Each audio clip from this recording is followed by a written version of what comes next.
नमस्कार, vision IAS के news today के इस अंक में आप सभी का स्वागत है। इस अंक में हम आपके लिए लेकर आए हैं यूपीएससी परीक्षा की दृष्टि से महत्वपूर्ण कुछ अहम खबरें। इस अंक के साथ मैं हूं दिव्या सिंह। आइए सबसे पहले बात करते हैं इस अंक की हेडलाइंस के बारे में। 9वीं आसियान रक्षा मंत्रियों की बैठक में भारत के रक्षा मंत्री ने कहा कि दक्षिण चीन सागर पर आचार संहिता को अंतर्राष्ट्रीय कानून के मुताबिक होना चाहिए। मादक पदार्थों और अपराध पर संयुक्त राष्ट्र कार्यालय ने वन्य जीवों के अवैध व्यापार तथा जलवायु परिवर्तन पर एक रिपोर्ट जारी की। समावेशी समृद्धि को बढ़ावा देने के लिए राज्यों ने नीति आयोग जैसी ही एक संस्था राज्य स्तर पर भी बनाने की मांग की। केंद्र सरकार ने मंत्रालयों से मुद्रीकरण के लिए नई परिसंपत्तियों की पहचान करने को कहा। भारत नदी नेटवर्क का उपयोग करके दक्षिण पूर्व एशिया के साथ व्यापार को बढ़ाएगा और पुरास्थल मोहनजोदड़ो की खोज के 100 वर्ष पूरे हुए। और आइए अब खबरों पर विस्तार से चर्चा करते हैं।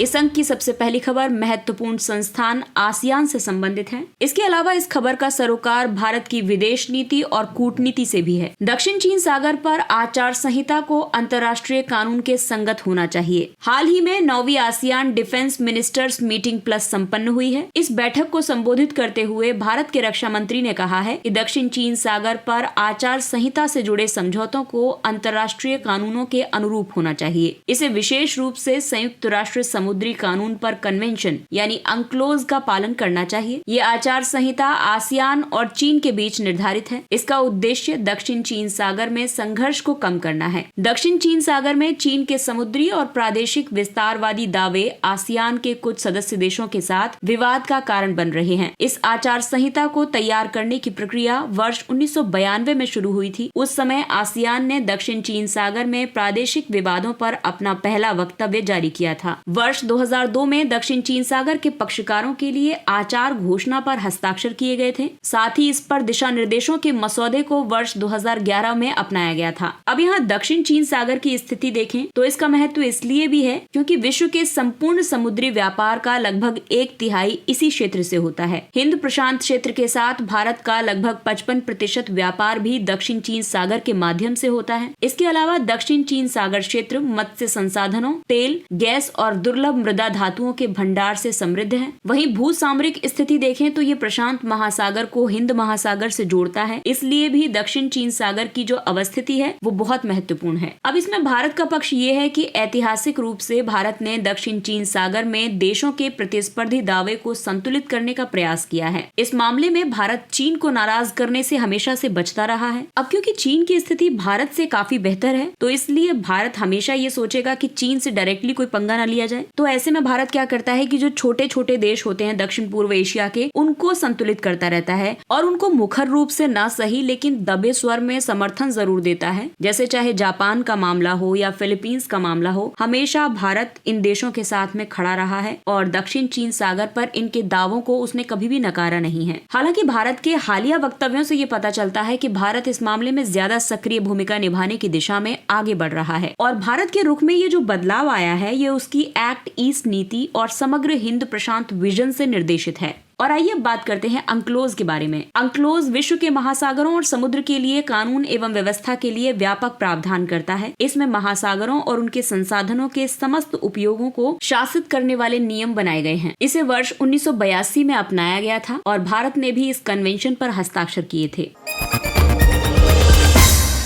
अगली खबर पेपर 3 के टॉपिक जैव विविधता और जलवायु परिवर्तन से जुड़ी हुई है। मादक पदार्थों और अपराध पर संयुक्त राष्ट्र कार्यालय यानी UNODC ने वन्य जीवों के अवैध व्यापार तथा जलवायु परिवर्तन पर एक रिपोर्ट जारी की है। ये रिपोर्ट अवैध वन्य व्यापार के पारिस्थितिकी तंत्र की कार्यप्रणाली और जलवायु को प्रभावित करने वाली प्रक्रियाओं पर पड़ने वाले व्यापक प्रभावों को रेखांकित करती है। ये अवैध वन्य जीव व्यापार और जलवायु परिवर्तन के बीच 5 तरह के संबंधों के बारे में बताती है। जैसे कि कार्बन का भंडारण करने वाली बड़े आकार की प्रजातियों के बारे में ये रिपोर्ट कहती है कि वनों से इमारती लकड़ी प्रदान करने वाली मजबूत वृक्ष प्रजातियों को हटाने से दीर्घकालिक कार्बन प्रक्षादन यानी सिक्वेस्ट्रेशन रुक जाता है और मृदा कार्बन प्रभावित होती है, जिससे कि वन नवीनीकरण की प्रक्रिया सीमित हो जाती है, यानी कि नए वन नहीं आ पाते हैं। कार्बन प्रच्छादन का मतलब है कि कार्बन को वातावरण से हटाकर उसे ठोस या फिर द्रव रूप में संग्रहित किया जाता है। दूसरा संबंध है पारिस्थितिकी तंत्र में एक इंजीनियर की भूमिका। तो अवैध वन्य जीव व्यापार का शिकार हो रही कई वन्य प्रजातियां पारिस्थितिकी तंत्र में इंजीनियर की भूमिका निभाती हैं। ये ऐसी प्रजातियां हैं जो अपने पर्यावरण में समय समय पर व्यापक बदलाव लाती रहती हैं। तीसरा संबंध है विशेष कार्यात्मक लक्षणों वाली प्रजातियों का। ऐसी जो प्रजातियां होती हैं वो पारिस्थितिक तंत्र सेवा आपूर्ति को ज्यादा तेजी से संतुलित करती हैं। जैसे कि आपने देखा होगा कि पेंगोलिन जो होता है वो कीटों की आबादी को नियंत्रित करते हैं। इसके अलावा चौथा संबंध है जैव विविधता और पारिस्थितिकी तंत्र सेवाओं की सह अवस्थिति का। इसके तहत अवैध वन्य जीव व्यापार से अत्यधिक प्रभावित पर्यावास भौगोलिक रूप से उन स्थलों को भी प्रभावित कर सकते हैं जो कार्बन भंडारण करने के अलावा महत्वपूर्ण पारिस्थितिकी तंत्र सेवाएं प्रदान करते हैं। इसके अलावा कमजोर गवर्नेंस भी एक कारण है। अवैध वन्यजीव व्यापार, कमजोर निगरानी और प्रवर्तन व्यवस्था, संगठित अपराध पर नियंत्रण का अभाव आदि से जुड़े कमजोर पर्यावरणीय गवर्नेंस को भी उजागर करता है। तो ये रिपोर्ट इन 5 तरह के संबंधों के बारे में बताती है। आपको बता दें कि UNODC नशीले पदार्थों के अवैध उपयोग और अंतर्राष्ट्रीय अपराध की समस्या को संबोधित करने वाला मुख्य वैश्विक संगठन है। इसे सदस्य देशों को नशीले पदार्थों के अवैध उपयोग, अपराध और आतंकवाद के खिलाफ कार्रवाइयों में सहायता करने का कार्य सौंपा गया है। अवैध वन्य जीव व्यापार क्या है? इसके तहत जीवों और वनस्पतियों का दोहन किया जाता है। पारिस्थितिकी तंत्र और कार्बन चक्र में इससे बाधा आती है। इसके अलावा कार्बन भंडारण में कमी हो जाती है और उत्सर्जन में बढ़ोतरी हो जाती है। साथ ही जलवायु परिवर्तन अनुकूलन और शमन उपायों की प्रभावशीलता में भी कमी आती है।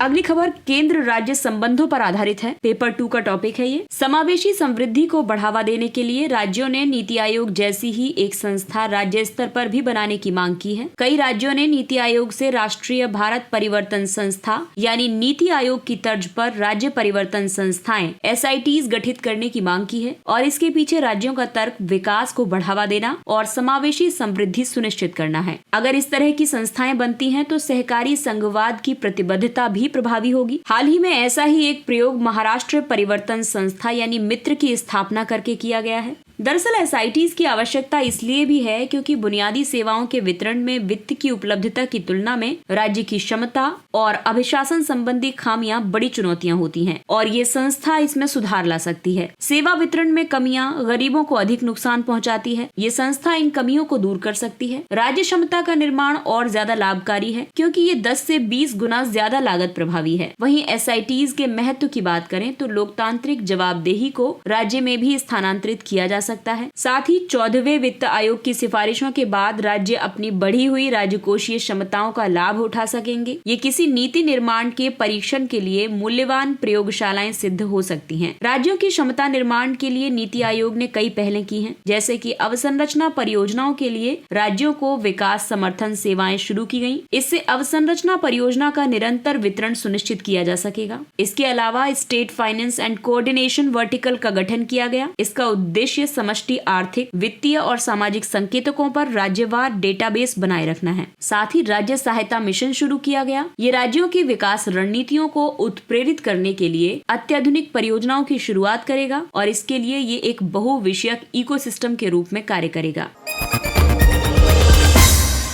केंद्र सरकार ने मंत्रालयों से मुद्रीकरण के लिए नई परिसंपत्तियों की पहचान करने को कहा है। इस निर्देश का उद्देश्य मुद्रीकरण प्रक्रिया को वापस सही दिशा में लाना है। वर्तमान में हो रहा मुद्रीकरण चालू वित्त वर्ष के बजट लक्ष्य से काफी कम है। चालू वित्त वर्ष के पहले 7 महीनों में परिसंपत्ति की बिक्री से सरकार को केवल 33,000 करोड़ रुपए ही प्राप्त हुए हैं, जबकि 1.6 लाख करोड़ रुपए का लक्ष्य निर्धारित किया गया है। इससे मंत्रालयों को अतिरिक्त परिसंपत्तियों की पहचान करके लक्ष्य प्राप्त करने के लिए कहा गया है। परिसंपत्ति मुद्रीकरण की बात करें तो मुद्रीकरण लेन देन के तहत सरकार मूल रूप से निर्धारित लेन देन अवधि के लिए निजी क्षेत्रों को राजस्व अधिकार हस्तांतरित करती है। इसके बदले में सरकार को अग्रिम धन, राजस्व हिस्सेदारी आदि प्राप्त होती है। इस प्रक्रिया में परिसंपत्ति का स्वामित्व सरकार के पास ही रहता है। इससे 2 महत्वपूर्ण उद्देश्य पूरे होते हैं। सबसे पहला है अवसंरचना में सार्वजनिक निवेश से परिसंपत्ति के वास्तविक मूल्य का पता चलता है और दूसरा है अवसंरचना के संचालन और प्रबंधन में निजी क्षेत्र की क्षमताओं का उपयोग करने में मदद मिलती है। हालांकि मुद्रीकरण के समक्ष कई चुनौतियां भी मौजूद हैं। अलग अलग परिसंपत्तियों में राजस्व योग्य स्रोतों की पहचान नहीं की जा सकी है। इसके अलावा विवाद समाधान तंत्र की भी कमी है। इसके अलावा विद्युत क्षेत्र की परिसंपत्तियों में प्रशुल्क का विनियमन भी मुद्रीकरण के लिए निजी क्षेत्र को आकर्षित करने में बड़ी बाधा है। साथ ही 4 से कम लेन वाले राष्ट्रीय राजमार्गों में निवेशक कम रुचि दिखाते हैं। राष्ट्रीय मुद्रीकरण पाइपलाइन के तहत केंद्र सरकार की मुख्य परिसंपत्तियों के मुद्रीकरण की योजना बनाई गई है। योजना के तहत वित्त वर्ष 2022 से 2025 की अवधि में 6 लाख करोड़ रुपए के समग्र मुद्रीकरण का अनुमान लगाया गया है। अगली खबर पेपर 1 के टॉपिक परिवहन क्षेत्र से संबंधित है। भारत नदी नेटवर्क का उपयोग करके दक्षिण पूर्व एशिया के साथ व्यापार को बढ़ाएगा। पत्तन पोत परिवहन और जलमार्ग मंत्रालय पूर्वी जलमार्ग कनेक्टिविटी परिवहन ग्रिड विकसित करने की योजना बना रहा है। इसके माध्यम से भारत दक्षिण एशिया और पूर्वी दक्षिण एशिया के साथ क्षेत्रीय एकीकरण एवं व्यापार को बढ़ावा देने के लक्ष्यों को पूरा करना चाहता है। EWCTG भारत की एक्ट ईस्ट नीति का हिस्सा है। इसे भारत बांग्लादेश प्रोटोकॉल मार्ग के वर्तमान नेटवर्क पर विकसित किया जाएगा। इसे आगे म्यांमार, मलेशिया, सिंगापुर और थाईलैंड से जोड़ा जाएगा। इस परियोजना का महत्व इसलिए भी है क्योंकि इससे पूर्वोत्तर राज्यों के साथ बेहतर कनेक्टिविटी सुनिश्चित होगी। इससे नेपाल और भूटान जैसे भू आबद्ध देशों को भी फायदा होगा। म्यांमार, सिंगापुर और थाईलैंड के साथ नए वाणिज्यिक गलियारों के निर्माण से पूर्वी उपमहाद्वीप में व्यापार को बढ़ावा मिलने की संभावना है। इसके अलावा भूमि मार्ग की तुलना में कहीं अधिक तीव्र और किफायती परिवहन की सुविधा उपलब्ध हो पाएगी। इससे परिवहन की लागत सड़क मार्ग की तुलना में 20% तक कम हो जाएगी। इस परियोजना से टर्मिनल, जेट्टी, भंडारण सुविधाओं आदि की स्थापना हो सकेगी। साथ ही रोजगार के नए अवसर भी पैदा होंगे। इसके अलावा सहायक उद्योगों के विकास को भी प्रोत्साहन मिलेगा। हालांकि इस परियोजना से संबंधित कई चुनौतियां भी हैं, जैसे कि शुष्क मौसम के दौरान उथला जल और संकीर्ण चौड़ाई परिवहन को बाधित करेगी। तलछट का जमाव भी एक बड़ी समस्या है। परियोजना को पूरा करने में ज्यादा निवेश की जरूरत है और निजी क्षेत्र परियोजना के प्रति अनिच्छुक दिखाई दे रहा है। इसी तरह की क्षेत्रीय कनेक्टिविटी में सुधार के लिए और भी कई पहलें शुरू की गई हैं, जैसे कि भारत म्यांमार थाईलैंड त्रिपक्षीय राजमार्ग, जो कि भारत के मोरेह को थाईलैंड के माईसोट से जोड़ेगा। दूसरा है कलादान मल्टी मॉडल परियोजना, ये कोलकाता समुद्री बंदरगाह को म्यांमार के सितवे से जोड़ेगी। तीसरा है बांग्लादेश भूटान भारत नेपाल यानी BBIN मोटर वाहन समझौता।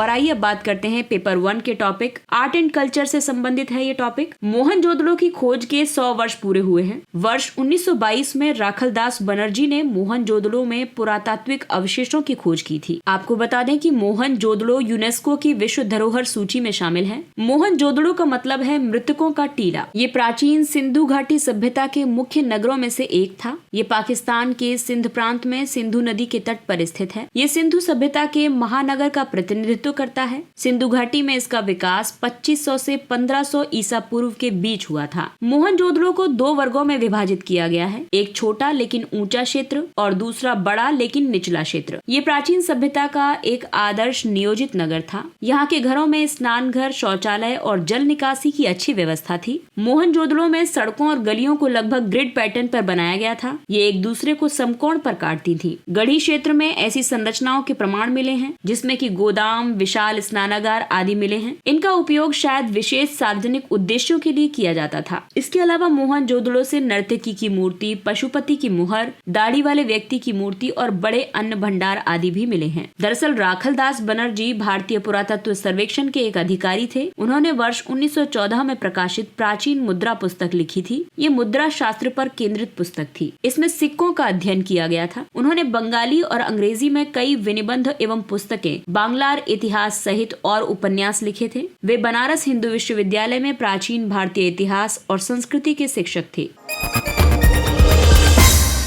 और आइए अब बात करते हैं कुछ अन्य महत्वपूर्ण सुर्खियों की। पशुओं के प्रति क्रूरता का निवारण अधिनियम 1960। मत्स्य पालन, पशुपालन और डेयरी मंत्रालय ने PCAA अधिनियम में संशोधन प्रस्तावित किए हैं। ये प्रस्तावित संशोधन है जानवरों के साथ अत्यधिक क्रूरता करने पर 3 वर्ष की जेल और उनकी हत्या करने पर 5 वर्ष की जेल का प्रावधान। इसके अलावा सामुदायिक जानवरों की देखभाल की जिम्मेदारी स्थानीय सरकार को सौंपना। पशुओं के प्रति क्रूरता का निवारण अधिनियम यानी PCAA 1960 1960 में भारतीय पशु कल्याण बोर्ड की स्थापना का प्रावधान किया गया है। इसे पशु कल्याण कानूनों पर एक वैधानिक सलाहकार निकाय के रूप में स्थापित किया गया है। ये पशु कल्याण को बढ़ावा देता है। इसे प्रसिद्ध मानवतावादी रुक्मणी देवी अरुंडेल के नेतृत्व में शुरू किया गया था। इसके सदस्यों की संख्या 28 है।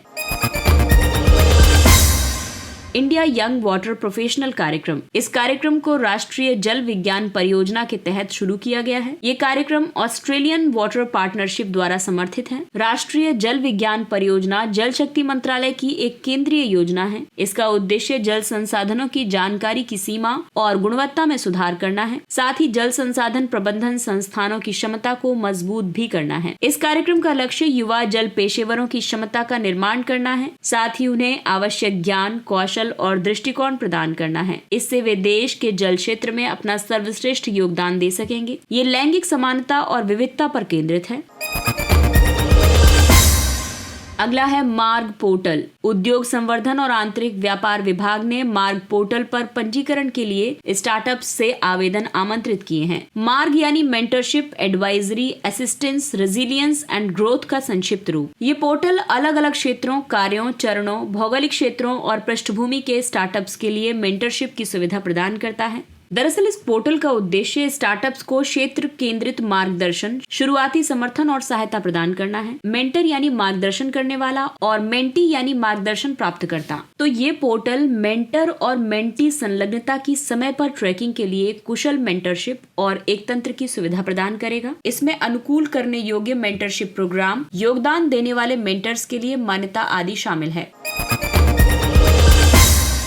अगला टॉपिक है राष्ट्रीय गोपाल रत्न पुरस्कार। मत्स्य पालन, पशुपालन और डेयरी मंत्रालय ने वर्ष 2022 के लिए राष्ट्रीय गोपाल रत्न पुरस्कारों की घोषणा की है। NGRA पशुधन और डेयरी क्षेत्र के सर्वोच्च राष्ट्रीय पुरस्कारों में से एक है। ये पशुधन और डेयरी क्षेत्र में काम करने वाले सभी व्यक्तियों को मान्यता देता है और उन्हें प्रोत्साहन प्रदान करता है। ये पुरस्कार 3 श्रेणियों में दिए जाते हैं। स्वदेशी मवेशियों और भैंसों की नस्लों को पालने वाले सर्वश्रेष्ठ डेयरी किसान, इसके अलावा सर्वश्रेष्ठ कृत्रिम गर्भाधान तकनीशियन तथा सर्वश्रेष्ठ डेयरी सहकारी या दुग्ध उत्पादक कंपनी या डेयरी किसान उत्पादक संगठन आदि को ये दिए जाते हैं। ये पुरस्कार राष्ट्रीय गोकुल मिशन के तहत प्रदान किए जाते हैं। जैसा कि आप सभी लोग जानते ही हैं कि ये मिशन स्वदेशी नस्लों के विकास और संरक्षण से संबंधित है। अगला टॉपिक है तेंजिंग नोर्गे राष्ट्रीय साहसिक पुरस्कार। ये एक वार्षिक पुरस्कार है। इन्हें युवा मामले और खेल मंत्रालय प्रदान करता है। ये पुरस्कार साहसिक खेलों के क्षेत्र में व्यक्तियों की उपलब्धियों को मान्यता प्रदान करने के लिए दिए जाते हैं। इसका उद्देश्य युवाओं में धीरज, जोखिम उठाने, सहयोगी टीम वर्क आदि की भावना विकसित करने के लिए उन्हें प्रोत्साहित करना है। ये पुरस्कार 4 श्रेणियों में दिए जाते हैं: land adventure, water adventure, air adventure और lifetime achievement. Rohini 200 rocket. भारतीय अंतरिक्ष अनुसंधान संगठन इसरो के RH-200 परिज्ञापी रॉकेट का लगातार 200वीं बार सफल परीक्षण हुआ है। वैज्ञानिक समुदाय साउंडिंग रॉकेट का मौसम विज्ञान, खगोल विज्ञान और अंतरिक्ष भौतिकी की समान शाखाओं पर प्रयोग को पूरा करने के लिए उपयोग करता है। भारत का पहला साउंडिंग रॉकेट वर्ष 1963 में प्रक्षेपित किया गया था। इसका नाम नाइक अपाचे था। इसे अमेरिका में बनाया गया था। इसरो ने परिज्ञापी रॉकेट के अपने संस्करण को वर्ष 1967 में प्रक्षेपित किया था। इसे रोहिणी RH-75 नाम दिया गया था। RH-200 एक ठोस मोटर संचालित एक्सपेंडेबल रॉकेट है। ये ऊपरी वायुमंडल का अध्ययन करने के लिए डिजाइन किए गए पेलोड के साथ 70 किलोमीटर की ऊंचाई तक जाने में सक्षम है। अग्नि missile. Intermediate range ballistic missile अग्नि 3 का सफल प्रशिक्षण प्रक्षेपण किया गया है। बैलिस्टिक मिसाइल चापाकार पथ का अनुसरण करती हैं। इसे आरंभिक चरण में रॉकेट बूस्टर के माध्यम से एक निश्चित ऊंचाई तक पहुंचाया जाता है। इसके बाद बूस्टर अलग हो जाते हैं और मिसाइल गुरुत्वाकर्षण बल के कारण पृथ्वी की ओर तेजी से गिरते हुए लक्ष्य पर हमला कर देती है। अग्नि 3 की मारक क्षमता 3000 किलोमीटर से ज्यादा है। ये 1.5 टन से ज्यादा अधिक का पेलोड ले जाने में सक्षम है। अग्नि श्रृंखला की मिसाइलें भारत के परमाणु हथियारों को वॉरहेड के रूप में ले जाती हैं। इनका विकास एकीकृत निर्देशित मिसाइल विकास कार्यक्रम के तहत किया गया है। राज्य प्रायोजित आतंकवाद। यूरोपीय संसद ने रूस को आतंकवाद का प्रायोजक राज्य घोषित किया है। स्टेट स्पॉन्सर ऑफ टेररिज्म यानी SST का मतलब है एक देश द्वारा उद्देश्यपूर्ण रूप से अन्य देशों या लोगों के समूह के खिलाफ आतंकवादियों का उपयोग करना या आतंकवादी संगठनों को सहायता देना है। ये उस देश की विदेश नीति का एक साधन होता है। वर्तमान में अमेरिका ने 4 देशों को SST घोषित किया है, जिनमें क्यूबा, उत्तर कोरिया, ईरान और सीरिया शामिल हैं। इसका मतलब है कि वे रक्षा निर्यात प्रतिबंध और वित्तीय प्रतिबंधों के अधीन हैं। पेंगोलिन साइट्स यानी वन्यजीवों और वनस्पतियों की संकटग्रस्त प्रजातियों के अंतर्राष्ट्रीय व्यापार पर अभिसमय COP19 में पक्षकारों से फार्माकोपिया यानी कि भेषज संहिता से पेंगोलिन के संदर्भों को हटाने का आग्रह किया गया है। फार्माकोपिया अनुमोदित दवा मानकों का एक आधिकारिक संग्रह है। आपको बता दें कि पेंगोलिन एकमात्र स्तनधारी है जो पूरी तरह से शल्कों यानी स्केल्स से ढके रहते हैं और इन शल्कों की वजह से वे शिकारी जीवों से बचे रहते हैं। वे चींटियों, दीमकों और लार्वा को खाते हैं। इन्हें शल्क वाले चींटीखोर भी कहा जाता है। पेंगोलिन एकांकी और मुख्य रूप से निशाचर जानवर होते हैं। इनके शल्कों का पारंपरिक चिकित्सा और परिधान निर्माण में उपयोग होता है। इसके अलावा मांस के लिए भी इनका शिकार किया जाता है। पेंगोलिन की दुनिया भर में कुल 8 प्रजातियां हैं, लेकिन भारत में इसकी 2 प्रजातियां हैं। भारतीय पेंगोलिन जो कि एंडेंजर्ड है और चीनी पेंगोलिन जो कि क्रिटिकली एंडेंजर्ड है। गुट्टी कोया आदिवासी। गुट्टी कोया आदिवासियों के एक समूह ने एक वन रेंज अधिकारी की हत्या कर दी है। गुट्टी कोया आदिवासी भारतीय आदिवासी समुदाय है। ये आंध्र प्रदेश, तेलंगाना, छत्तीसगढ़ और ओडिशा राज्यों में पाया जाता है। ये समुदाय कोया भाषा बोलते हैं। कोया भाषा गोंडी से संबंधित एक द्रविड़ भाषा है। 1880 में ब्रिटिश काल के दौरान एक कोया युवा तामा डोरा के नेतृत्व में कोया विद्रोह हुआ था। गरुण शक्ति अभ्यास। ये भारत और इंडोनेशिया के विशेष बलों के बीच एक द्विपक्षीय संयुक्त प्रशिक्षण अभ्यास है। गरुण भारत और फ्रांस के बीच एक संयुक्त वायुसेना अभ्यास है। इसके साथ ही ये अंक समाप्त होता है। अगले अंक में फिर मुलाकात होगी कुछ अन्य महत्वपूर्ण खबरों के साथ। तब तक अपना ख्याल रखिए, सुरक्षित दूरी बनाए रखिए, मास्क पहनिए, हाथ और चेहरा साफ रखिए, क्योंकि कोरोना अभी पूरी तरह से समाप्त नहीं हुआ है। इसलिए अपनों का और अपना विशेष ध्यान रखें। और अगर आपको हमारा कंटेंट पसंद आ रहा है तो इसे लाइक, सब्सक्राइब और शेयर करें। इसके साथ ही विजन IAS की पूरी टीम आपसे इजाजत लेती है। नमस्कार। Thank you for listening.